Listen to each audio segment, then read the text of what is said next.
বন্ধুরা, তোমরা সবাই কেমন আছো? দমে ঠান্ডা পড়েছে লাই, তো দেখো আমরাও ভালোই আছি।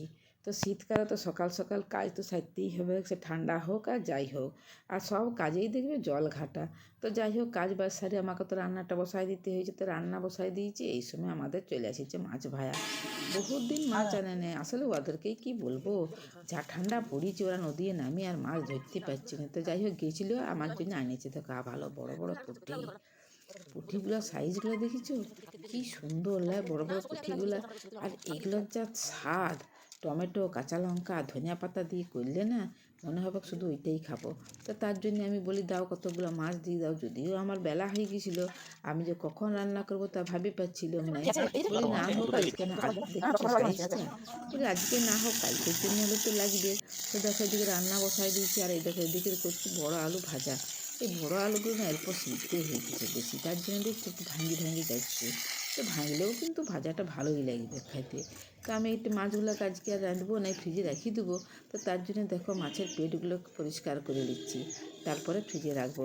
আর আঁশ ছাড়াবারও সময় নেই আর ধোয়ারও সময় নেই। বলি এই পিত্তিগুলো থাকলে না একটু কেমন লাগে, মাছটা ভালো লাগে নাই। তার জন্য শুধু এই মাছের তেলগুলোকে কাটে আর আঁশ পাখনা মাখনা সবকে রেখে দিচ্ছি। আর একটু অল্প নেই, শুধু শুধু জল বুলাই ধুয়ে আর আমি ফ্রিজের মধ্যে ঢুকাই দেবো।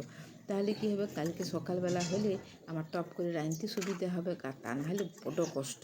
আসলে মানুষের ঘুম ভেঙে মাছ নিয়ে বসতে বসতেই 10টা। এদিকে দেখো কী কী রান্না করলাম। ভাত দেখো, একদম ধোঁয়া ওঠা গরম গরম ভাত রাঁধেছি। আর শীতকালে গরম ভাতটা যা লাগে না খেতে। আর এই রসুন শুকনো লঙ্কা দিয়ে কলমি শাক ভাজা। আর একটা তো সবজি থাকবে কি, সেই শিম আলু বেগুন গাজর দিয়ে একটা তরকারি করেছি। আর এই ভালো নদীর মাছের ঝাল। তার আগের দিনেও দিয়ে গেছিলো অল্প একটু পুঁটি মাছ, সেই পুঁটি মাছের পেঁয়াজ, ওই কাঁচা লঙ্কা টমেটো দিয়ে ধনিয়া পাতা দিয়ে ঝাল। আর এদিকে দেখো বড় আলুগুলোকে ভাজা বসাই দিচ্ছি। অল্প গরম না হলে না ভালো লাগে না। বিকালে হাঁটতে গিয়ে দেখলাম খেজুর গাছে রস দিচ্ছি। দেখো আগে মাটির হাঁড়ি ছিল জানো, সেই মাটির হাঁড়ির রসগুলোর যে স্বাদ ছিল এবং সেগুলো খাওয়ার যে উপকারিতা ছিল, এখন এই প্লাস্টিকের হয়ে গিয়ে না আর খাইতে মন যায় না। ওই জন্য গুঁড়ো আমাদের খাওয়া